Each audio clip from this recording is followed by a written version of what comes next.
On Thursday afternoon, we got the news that Trevor Lawrence will be remaining in Jacksonville for the foreseeable future with a massive contract extension, 5 years, $275 million. Now, ultimately, I don't think that this was all that much of a surprise. It seemed like this was the direction the Jaguars were going to be headed in for the entire offseason, but what is really generating all of the conversation is over the amount of money that they did give Lawrence.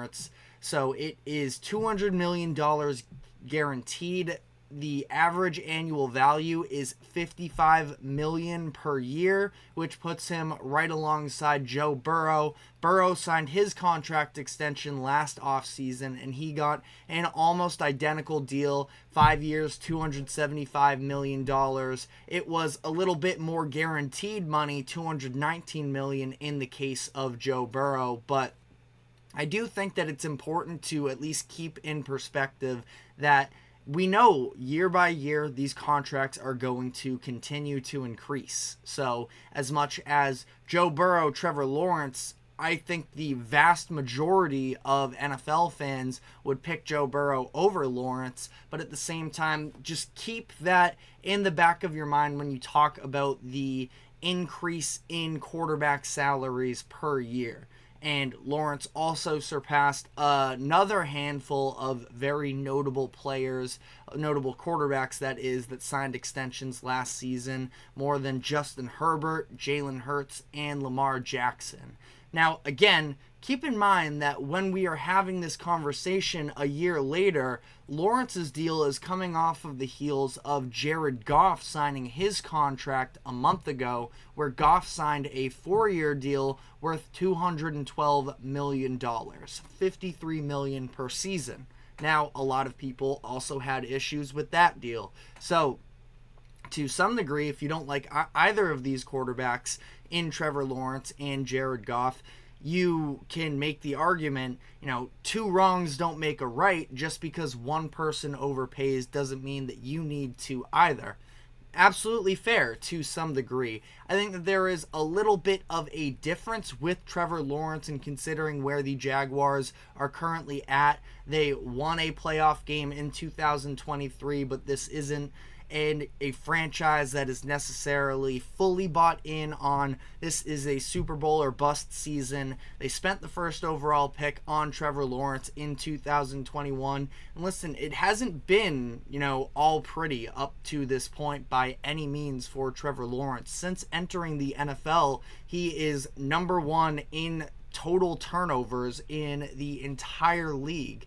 Now, that is in large part fueled to the disastrous rookie season where he had Urban Meyer coming out of retirement to come and coach the Jaguars. All of the drama behind the scenes there. Urban Meyer didn't even last a full season there in Jacksonville, and it was just a mess altogether where the Jaguars had no choice, obviously, but to let him go. We have seen, I feel like, to some degree at least, in today's era, we're seeing more than ever the importance of development from a coaching staff and the way that it has torn down lots of examples of first-round quarterbacks in recent years. So that is something that they obviously righted. They bring in Doug Peterson, and they were able to find a way to put together a season after starting 3-7 to start the 2022-23 season. They were 3-7. They won 6 of their last 7 games. They made the playoffs and pulled off that improbable comeback against the Chargers in the wild card round. And they were even competitive against the Chiefs in the second round as well. So overall, all things considered, especially from the, disaster that they were during the 2021-20 or 2022-20, I'm getting my years mixed up here, but the 2021 season, Trevor Lawrence's rookie year, and how poorly that went for them, all things considered, a playoff berth and win was a massive success for them.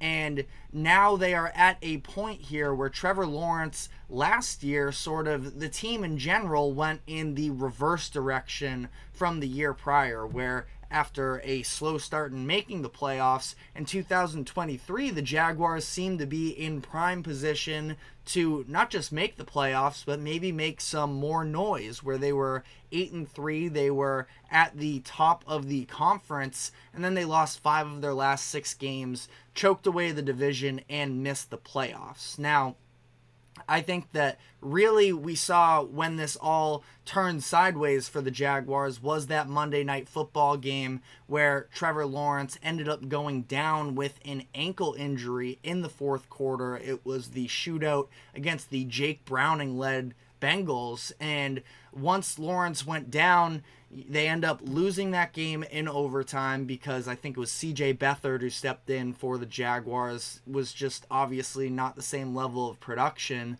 They bring Trevor Lawrence back the following week on a short week against a very talented Cleveland Browns defense, and he just never looked right, really struggled in that game, and the season just, fell by the wayside from then on out. And that also includes, their one win coming actually in a game where Trevor Lawrence didn't play. He dealt with a shoulder sprain injury. I believe it was against the Tampa Bay Buccaneers. Now, CJ Beathard was able to lead the Jaguars to a win against the lowly Carolina Panthers, but that was the one game that the Jaguars won after starting the season 8-3. And obviously extremely disappointing from that lens, but from the perspective of whether or not the Jaguars should have signed Trevor Lawrence, I think that, again, it's not much of a surprise. Lawrence had an unbelievable draft profile coming into the league, which,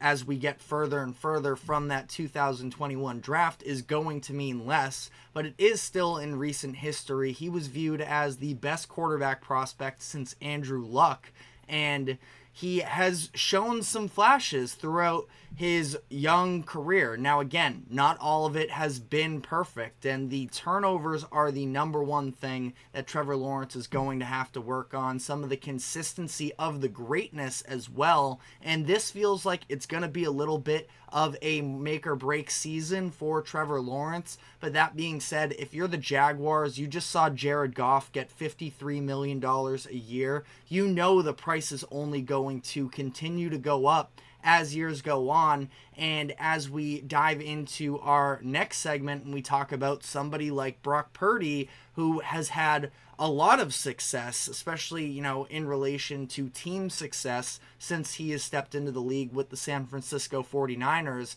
there's definitely a difference in terms of the, upside and the ceiling of a player like that.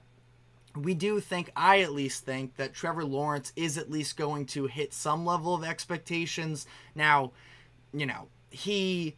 I think that he can very clearly be a franchise quarterback. Is he ever going to be MVP caliber? Again, we've seen flashes. The consistency hasn't necessarily been there yet. So that is where, when you're talking all this money, it is some level of concern. But at the same time, ultimately, franchise quarterbacks, whether you're MVP or not, are going to go for this level of money. Jared Goff isn't seen as an all-pro quarterback, and yet he just got the contract that he did, and he's had a lot of blemishes on his resume throughout his year. So again, I have no problems with the Jaguars making this deal whatsoever. Getting it done earlier rather than later is only going to save them money in the long run. I don't believe that Trevor Lawrence is going to be a bust for this franchise. So ultimately, people in Jacksonville were going to lose their jobs if the Jaguars decided to let Trevor Lawrence walk or play out this season and end up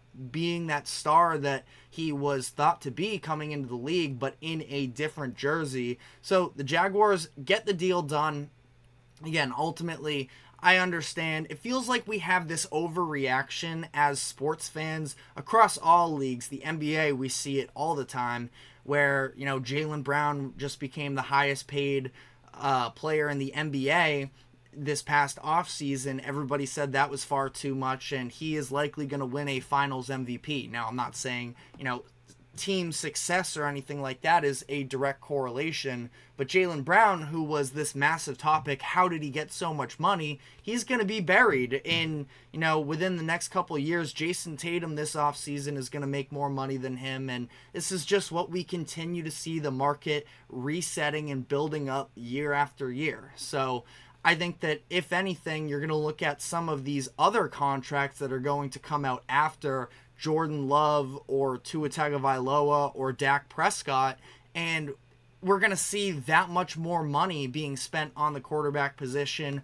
with guys that we still have questions about. But on that note, we have to take our first break, but when we come back on the other side, all of those names I just threw out there are contract extension eligible still. So I want to break down exactly how the Trevor Lawrence deal is going to overall impact the quarterback market. So we are going to dive into all of that. But first, a quick break. Don't go anywhere. We will be right back.